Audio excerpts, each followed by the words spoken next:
हम एक लड़के माइकल को देखते हैं जो जिगसॉ किलिंग का शिकार बन चुका था और वो खुद को एक अनजान कमरे में एक जानलेवा हेलमेट में फंसा हुआ पाता है। जिगसॉ अपना मैसेज एक वीडियो टेप मैसेज के जरिए भेजता है जहाँ पर उसे पता चलता है कि आखिर उसे यहाँ पर क्यों लाया गया। असल में माइकल पुलिस का एक खबरी होता है जो लोगों के बारे में पुलिस को इंफॉर्मेशन देता है। जिगसॉ के मुताबिक उसने बहुत से लोगों की लाइफ उन्हें अरेस्ट करवा के बर्बाद कर दी। जिगसॉ की गेम के रूल के मुताबिक उसके पास सिर्फ 1 मिनट है इससे पहले कि वो मास्क लॉक हो जाए और उसकी मौत हो जाए। जिगसॉ उसे हिंट देता है कि उस लॉक की चाबी उसकी आंखों के पीछे फिक्स कर दी गई है। आज उसका इम्तिहान था कि जिन आंखों से वो लोगों पर नजर रखता था क्या उनमें से एक आंख को वो सेक्रीफाइस कर सकता है, वो भी अपनी ही जान बचाने के लिए। माइकल चाबी को निकालने के लिए बहुत कोशिश करता है लेकिन उसका कुछ भी फायदा नहीं होता और लास्ट में टाइमर एंड होने पर उसकी फेस के चीथड़े उड़ जाते हैं। दूसरी तरफ हम देखते हैं कि डिटेक्टिव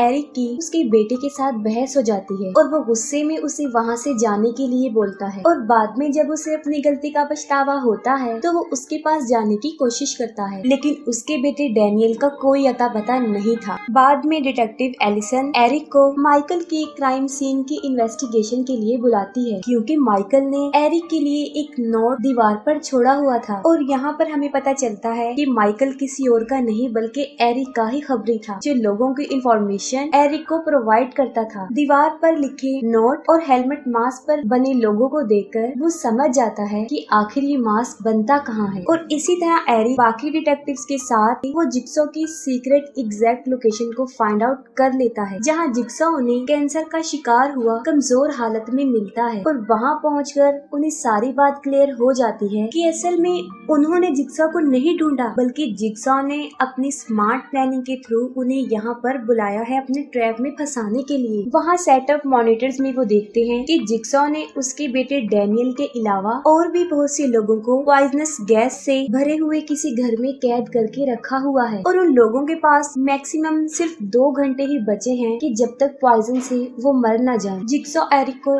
एक इम्पोर्टेंट बात भी बताता है कि घर में सिर्फ वही लोग कैद हैं जिन्हें उसने कभी काफी वक्त पहले झूठे सबूतों की बुनियाद पर अरेस्ट करवाया था और ये सब कुछ उसने माइकल के थ्रू करवाया था और अभी तक उन लोगों को ये पता नहीं चला था जो कैद में थे कि माइकल एरिक का बेटा है, वरना बदले की गर्ज से वो उसको जान से मार डाले। जिगसॉ एरिक को कहता है कि अगर वो चाहे तो वो अपने बेटे को बचा सकता है और ऐसा तभी पॉसिबल होगा जब वो उसकी गेम के रूल्स को फॉलो करे। उसकी गेम के रूल्स बिल्कुल सिंपल होते हैं, बस किसी ने भी कुछ टाइम के लिए जिगसॉ की बातों को अच्छे से अंडरस्टैंड करना होता है। गेम के रूल्स के अकॉर्डिंगली वो सिर्फ अकेले में बात करने के लिए तैयार हो जाता है। बातों के दौरान एरिक को पता चलता है कि जिगसॉ उसके बारे में काफी कुछ जानता है, जैसे कि आज से 5 साल पहले एरिक एक पुलिस ऑफिसर था जो अपने कैदियों को बुरी तरह टॉर्चर किया करता था ताकि वो अपने गुनाह को कबूल कर ले और एक बार पूछताछ के दौरान उसने एक कैदी की दांत तोड़ दी और यही नहीं क्रिमिनल्स को जेल भिजवाने के लिए उनके खिलाफ झूठे सबूत भी बनाया करता था। उसे अपने जिगसॉ होने का रीजन भी बताता है। उसके मुताबिक लोगों को अपनी लाइफ की इम्पोर्टेंस ही नहीं पता और उनमें सर्वाइव स्किल्स नहीं है जब तक कि वो लोग अपनी मौत को बिल्कुल सामने खड़े होकर न देख ले। जैसे कि एरिक उस वक्त अपने बेटे के लिए फील कर रहा था। वो ये बात सीखता है कि इंसान के अंदर तकलीफ बर्दाश्त करने की सलाहियत बहुत ज्यादा है और वो लोगों को उनकी लाइफ की अहमियत बताना चाहता था अपने इस गलत वे से। जिगसॉ बताता है कि जिगसॉ का एक निशान भी है और ये निशान वो सिर्फ उन लोगों की बॉडी पर बनाता है जो इस गेम में सरवाइव नहीं कर पाते। वहीं दूसरी तरफ वो सारे कैदी ये पता लगवाने की कोशिश कर रहे थे कि आखिर वो यहाँ पर पहुँचे कैसे हैं। वहाँ पर लोगों को एक दूसरे के बारे में कुछ भी पता नहीं होता।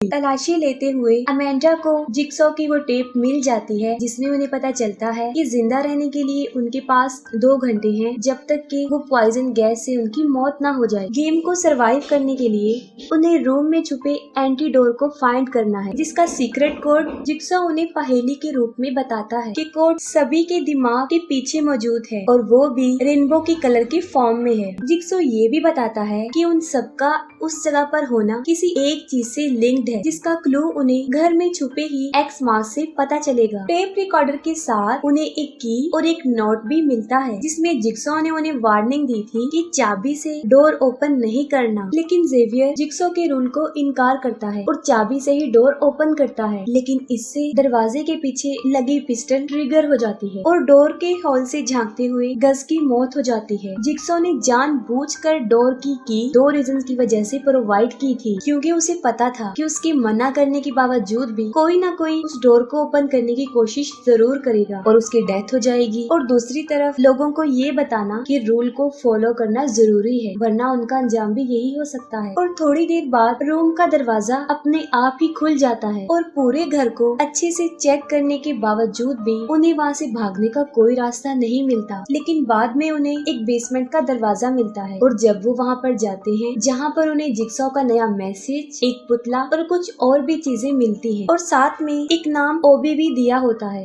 जो उनमें से एक कैदी था। और तब उन्हें पता चलता है कि उन सबको यहाँ लाने वाला ओबी खुद ही है, लेकिन उसे खुद ये नहीं पता कि वो यहाँ पर कैसे आया। जिक्सॉ अपने मैसेज में बताता है कि उसने पॉइजन की 2 एंटीडोट भट्टी में छुपा कर रखे हैं और उनमें से एक ओबी का इनाम है, सभी को किडनैप करके यहाँ पर लाने के लिए, और दूसरा उन कैदियों में से किसी एक का। रिकॉर्डेड मैसेज एक पहेली थी, वो ये थी, when you are in hell only devil can save you.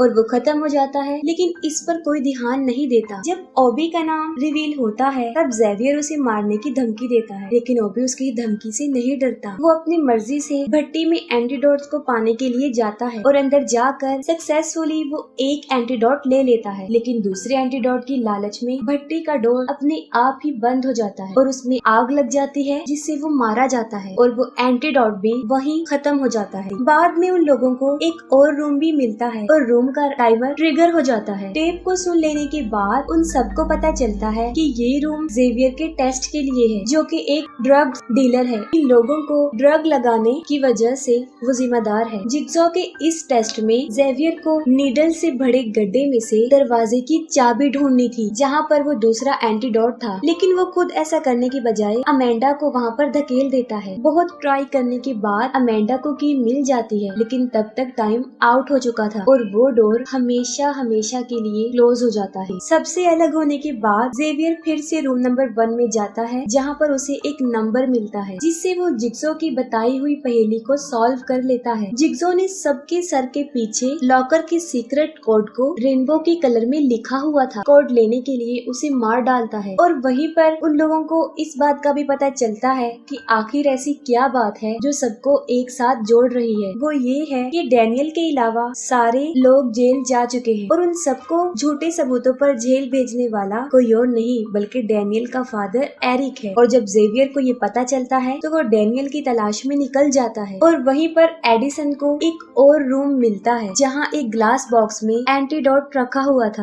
Recorder को इग्नोर करते हुए उस एंटीडोट को उठाने की कोशिश करती है, लेकिन वो उसमें फंस जाती है, जिससे उसकी वेन कटने से मौत हो जाती है। और अगर वो टेप रिकॉर्डर को सुन लेती तब उसे पता चलता कि उस ग्लास बॉक्स की चाबी कहाँ पर है और शायद उसकी मौत ना होती और वो एंटीडोट को भी पा लेती। एडिसन की चीखों से जेवियर वहाँ पहुंचकर उसे ढूंढ लेता है और उसका कोड भी लेकर उसे वही मरने के लिए छोड़ देता है। थोड़ी देर बाद पॉइजन की वजह से एक लड़की की डेथ हो जाती है। काफी लोगों की बॉडी से कोड कलेक्ट करने के बाद जेवियर डैनियल की तलाश में निकल जाता है। वहीं एरिक अपने बेटे की जान खतरे में देखकर अपने होश खो बैठता है और वो जिक्सॉ को खूब मारता है उस लोकेशन का पता लगवाने के लिए जहाँ पर उसका बेटा है। और जिक्सॉ उसे एग्जैक्ट लोकेशन पर ले जाने के लिए तैयार हो जाता है, लेकिन वो एक शर्त रखता है कि अगर वो जाएगा तो वो भी अकेले। जेवियर पीछा करते हुए एक वॉशरूम में चला जाता है। जेवियर अमेंडा को धमकी देता है कि वो उन्हें उसका नंबर बताए। तब अमेंडा उसे कहती है कि आखिर वो अपने ही पीछे लिखे हुए नंबर को कैसे अंडरस्टैंड करेगा, और इस गर्ज से जेवियर अपने पीछे की स्किन को काट कर निकाल लेता है। तीनों में हाथापाई के दौरान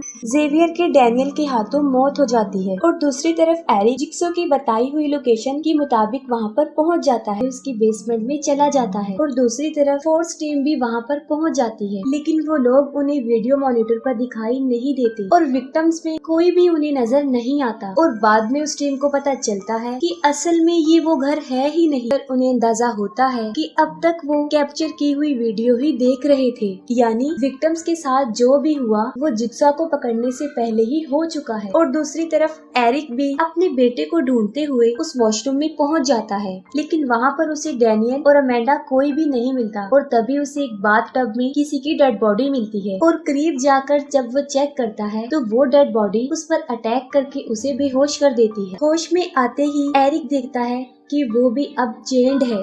करीब रखे हुए टेप को सुनने के बाद एक राज रिवील होता है कि यहाँ पर मास्टरमाइंड जिक्सॉ के अलावा कोई और भी है, और वो कोई और नहीं बल्कि खुद अमेंडा थी। और ये सब करने के पीछे उसका एरिक से रेवेंज था, क्योंकि वो कोई ड्रग्स नहीं लेती थी, लेकिन झूठे सबूत इकट्ठे करके एरिक ने उसे फंसा दिया और उसे जेल हो गई। और वहीं पर कैदियों के बीच फाइनली उसे ड्रग की लत लग गई। असल में एरिक ने उसकी लाइफ बर्बाद कर दी, लेकिन वहीं पर जिक्सॉ ने उस पर से ड्रग की लत को हटाकर उसे एक नई जिंदगी दी और लाइफ की इम्पोर्टेंस बताई। और इसीलिए अमेंडा जिक्सॉ से इम्प्रेस होकर उसके अंडर काम करने लगती है। और यहाँ पर उसका पहला शिकार था एरिक, और वो खुद जानबूझकर उन कैदियों में शामिल हुई थी ताकि अपने मिशन को पूरा कर सके। और जिक्सॉ ने एरिक को ये भी बताया था कि उसका बेटा बिल्कुल सेफ जगह में है। दरअसल उसका इसी तरफ इशारा था, और अमेंडा उसे हमेशा के लिए गेम ओवर कहकर उस दरवाजे को बंद कर देती है। और जिक्सॉ की एविल स्माइल के साथ ही ये मूवी यहीं पर एंड हो जाती है।